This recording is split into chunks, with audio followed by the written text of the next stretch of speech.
Hello friends, and welcome to the 4th episode of the Chips Challenge playthrough. First off, Happy New Year. Where I am, today is the first day of 2023. 2022 was, for a lot of us around the world, another less than great year.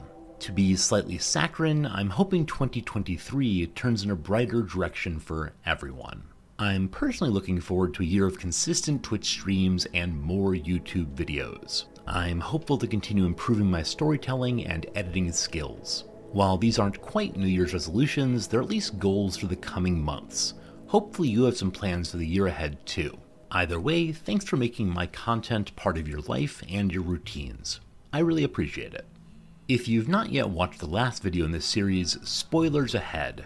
Oof, what a rough one. When we had Chip welcome the child Dimmu into his base, I knew we were in for a challenge, but it was so much worse than I expected. To go from gaining the child to losing him in only one episode was quite the shock. Nonetheless, as one longtime viewer said, it's probably better for Chip this way. Emotionally, he'll have to work through it all, but he'll be able to better care for his own needs without having to attend to Dimmu's too. Perhaps we'll eventually have an opportunity to retrieve the kiddo, but for now, yeah, we're okay without him.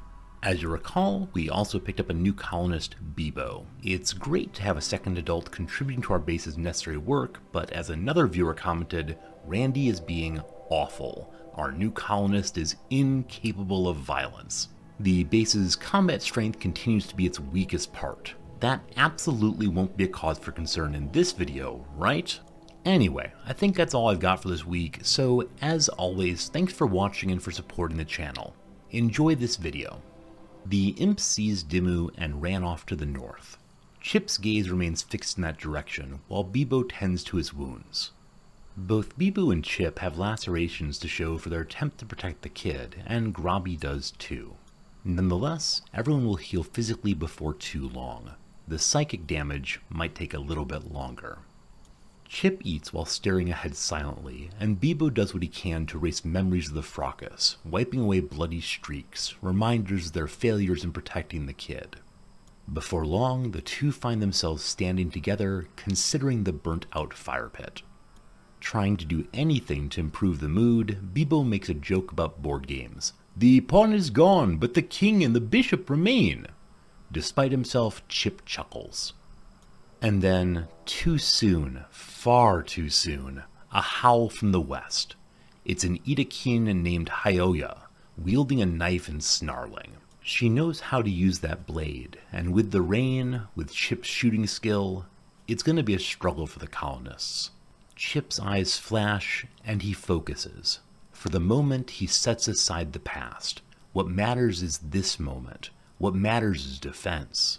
"Bebo, traps!" he snaps, realizing they still do not have enough wood to construct a single one. Both men stumble to the nearby trees, breaking branches hurriedly. As he finishes his job, Bebo announces his intention to relight the campfire. "No, Bebo, let's not waste wood this time." With a playful wink, Bebo realizes he can tear up the base's partially built wooden floor, and they then have just enough wood to make one single trap. He hurriedly gathers the rest as Chip moans. Despite his attempts to focus on the present, it turns out to be just as rotten as the past. Everything hurts. But Bebo delivers the last of the needed wood and starts hammering. The trap nears completion as the Itakin growls out a hunting call, announcing its charge. Chip knits his brow. He needs to find cover. He needs to wander. It's all hopeless, isn't it? Hyoya scampers into the base and Bebo shouts out happily, "It's done, Mr. Chip." Unfortunately, Mr. Chip wanders. Though Bebo is firmly opposed to violence, he realizes he must help his friend. Moving a trap wouldn't be violent. Surely the universe would understand if the Itakin chose to run into their new defenses. Bebo turns to grab the mechanism while Hyoya stabs at Chip, who crumples immediately. "Useless prey," Hyoya spits, catching sight of Bebo's blue turban. You will be a fine hunt." Bebo swallows hard, pushes the door open, and flees. The Itakin throws herself through the trap, tolerating the pain if only for a chance to run down her quarry. What she doesn't know is just how fast Bebo can be. He calls out, Blessed elephant, assist me! Grobby watches the two hurry past, continuing on her patrol. Bebo comes by again. His skills as a jogger are unmatched, so without a hint of panting, he calls back, "Beast, why not try for a worthy opponent?" Hayoya sees the elephant ahead. Yes, she thinks, here is her enemy. Bebo turns to watch. Grobby crushes the Edakine and then turns to eat some grass. Good girl. After the fight, Chip is again unconscious on the floor, and Bebo again finds himself caring for the one who took him in. While tying up Chip's wounds, Bebo realizes just how awful he feels. His stomach is definitely not at peace. Earlier, he saw a few bottles of baby food, which he meant to feed to Dimu. Bebo thanks the universe for the small bounty as he gobbles the mush. Chip snores and quietly groans, and Bebo works his way through the day's tasks. Harvesting, feeding Chip, and tidying. As nightfall, the two men sleep, and Grobby continues to circle the base, her confidence at an all-time high. While she still shows wounds from the earlier melee, she's healing up just fine. So too is Chip, who hops up from bed. He decides this is the lowest he's ever felt, so it's time to make use of that earlier claimed spliff. Bebo rolls his eyes. Chip mentions chemical bliss and inhales deeply before collapsing in satisfaction, or exhaustion, or some combination of the two. With Chip again returned to the safest part of the floor, Bebo realizes he can't tolerate the look of death, especially the dead bodies scattering the fields outside. So he thinks, water purifies all. With a small patch of stockpile placed, Bebo drags the bodies away to a place of peaceful rest and basic erosion. Then Chip awakes, re-equipping his bow and returning to construction. The best way to move on from thoughts of the kidnapped child is to continue caring about something, anything else. He must finish the base's new room. He insists.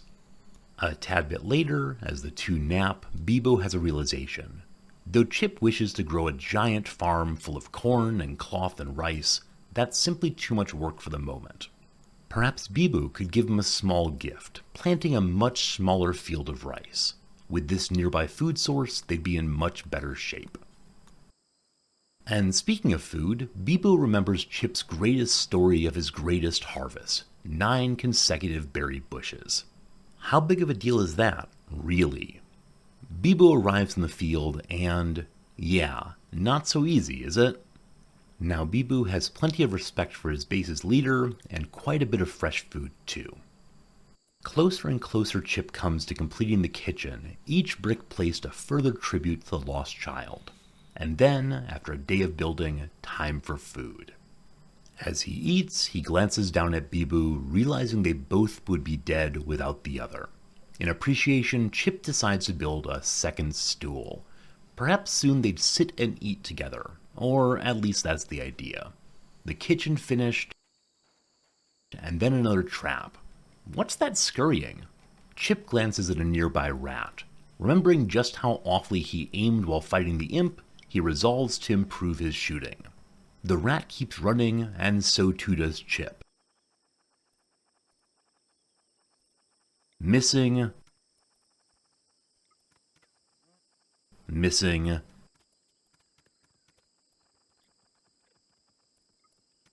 Missing. And then, fine. Chip gives up. Today he hunts less mobile prey. At least, now back home, he can make good on his promised stool for Bebo. The turban man returns indoors, and seeing the poor workmanship but generous gesture, wishes to shout out a blessing. But no, Chip sleeps, while Bebo is awake. They've flipped their schedules, so Bebo keeps quiet for now. Eventually though, they do both sleep, and we can notice how much distance there is between their moods.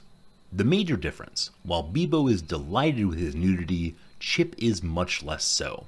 We should definitely do something about that. Both colonists, though, are annoyed to still be on the ground, sweating in the heat. Perhaps it's time to begin researching. There's a tremendous amount of conceptual distance to cover, though, between their absolute ignorance of technology and knowing how to craft comfortable beds and coolers. Before they can finish up the research table, a message arrives, perhaps carried by a tiny sparrow. It seems that a tribal warrior has gotten himself into trouble, and if Chip could just help him out, well, Pittman isn't so far away. But no, it'd be irresponsible to take a road trip right now, especially with the price of fuel and all the new disease variants. Bebo brings Chip back to reality by noting Grobby's spiritual perfection. Chip's confused. Sure, Grobby's great, but whatever. He's hit level 4 in building. Each new day brings him closer to construction competence. To show off his skills, Chip hammers and shapes and prepares a place to learn about technology. The learning possibilities are endless, and Chip's imagination spins wildly. A gun, a jump pack, some way to fly to the moon. Bebo, who'll actually be doing the researching, coughs quietly. They should probably do something about the oppressive heat first. While Bebo begins to study the intricacies of heat, it's hot and unpleasant is basically all they know for now, Chip decides it's time for a little more shooting practice. This time a pack of monkeys catches the eye. Closer he comes, shooting once, and the little howlers scatter. It's not too long though before he finishes one off. A minimal victory, but he's happy to have improved his skills. At the base, Chip plans out an expansion to his storeroom. A little more space would allow him to gather more materials, or perhaps to pile together even more clubs. As he works, he calls out to Bebo, and the two discuss their feelings for one another. It's an awkward chat, as you might expect, but they both haltingly express admiration and even appreciation for one another. And Bebo mentions he has a son. Nothing more about that, thank you. Chip considers pushing the topic, but traders again call out from the north. Exotic goods for sale? Have you seen a purple mush blumper? What about a Finney's cacta gene press? These traders aren't joking. Their wares are unlike any Chip and Bebo have ever seen. Impossibly complex and impossibly expensive too. One visitor sizes up the elephant and offers to exchange her for gold, but Bebo interjects, emphasizing the profanity of selling so beautiful a creature. Suit yourself, the trader drawls, and they shift down to camp near the fields. This is also Chip's work area, but he refuses to stop working while they wander across his job site. Not the smartest of choices as they interrupt over and over, but the walls are eventually up. While Bebo researches, he considers what they should construct next. The kitchen needs a floor, something to keep the area clean while he cooks. Maybe a fine brick stone floor? No. Inconceivable. It turns out that nicer stone floors require knowledge of stone cutting. That will have to wait, because Bebo is making real progress on the passive cooler. 1% done, 396 research points to go. Right. Technological progress is going to take a very long time. Before long, the traders decide to head to their next stop, but not before they all walk through the base, dragging their llamas and cow in tow. The habits of outsiders are very strange, but Bebo wishes them a peaceful journey anyway, reminding them never to buy or sell elephants. Outside, Grobby surely bellows her approval. With the interlopers gone, Chip continues the storage room's expansion, and Bebo, quote, gabs about fat people. Chip shuffles away uncomfortably. The turbaned man is very strange. A wall falls, and Chip smiles. Plenty of room for storage now. Well, one last task remains. Bebo slumbers, and Chip heads to the east. A sleeping chinchilla comes into view. Its skin? Yeah, Chip wants that. He fires once, twice, bingo. That's the last one needed. Soon Chip will have clothes. He looks down at Bebo, preparing to ask him to chop apart the animal, and there's wild screeching. It must be one of the wild monkeys Chip scared earlier. This one wants revenge for Chip's murder of his cousin. Because Chip still isn't much of a shot and Bebo is useless in a fight, we'll need to make use of the traps. Chip invites Bebo outside to stand next to him. Maybe he's not totally useless. The monkey is coming from the south, so Bebo and Chip shift to the other side of the trap, and not fully understanding the strategy, or maybe feeling bad about utilizing Bebo this way, Chip is bitten. Bebo applauds Chip for not shooting the animal. Who needs to, though, when Grobby again rips apart an invader? To show that he can make a martial contribution, Chip finishes off the monkey. More meat, more leather, more kills for the MVP Grobby. Speaking of leather, Chip asks Bebo to cut apart the chinchilla. Sure, of course, he replies, and sets to work. I forget about Chip's passion in crafting, so because Bebo is a slightly better crafter, Chip asks him to sew it up too. Chip frames his request as philanthropy, which sparks a philosophical conversation. Whatever they need to discuss is fine, Chip thinks, so long as Bebo makes him some clothes. And then he's done it, producing a normal quality first set of tribalware. Great! Progress! Somehow forgetting his preference for nudity though, Bebo begins to put on the new clothes. Chip calls out from outside, asking if he's finished with the job. Bebo smiles, dropping the clothes, they're not for him, and walks away. There we go. Chip achieves another goal. Naked no more.